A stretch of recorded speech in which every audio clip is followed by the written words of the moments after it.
Overbridge પર ઉભેલા એક કન્ટેનર પાછળ આઈસર ટેમ્પો ધડાકાભેર અથડાયો હતો. અકસ્માત એટલો ભીષણ હતો કે આઈસરનો આગળનો ભાગ પડીકું વળી ગયો હતો. આઈસર ચાલકની બચવાની કોઈ આશા ન હતી, પણ કહેવાય છે ને કે રામ રાખે તેને કોણ ચાખે. આઈસરનો આગળનો ભાગ પડીકું વળી ગયો હતો, છતાં ચાલકનો ચમત્કારિક બચાવ થયો છે.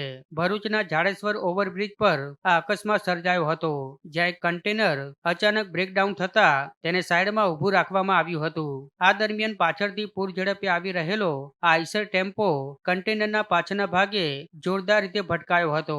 આથી આઈસરનો આગળનો ભાગ પડીકું વળી ગયો હતો અને ચાલક કેબિનમાં જ ખરાબ રીતે ફસાઈ ગયો હતો.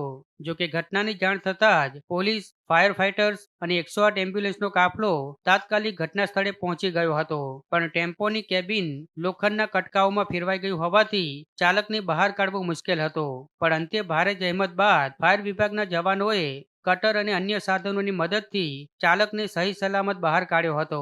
ચાલકને પગના ભાગ સહિત અન્ય ભાગોમાં ગંભીર ઇજાઓ પહોંચી હોવાથી તેને તાત્કાલિક સારવાર અર્થે નજીકની હોસ્પિટલમાં ખસેડ્યો હતો.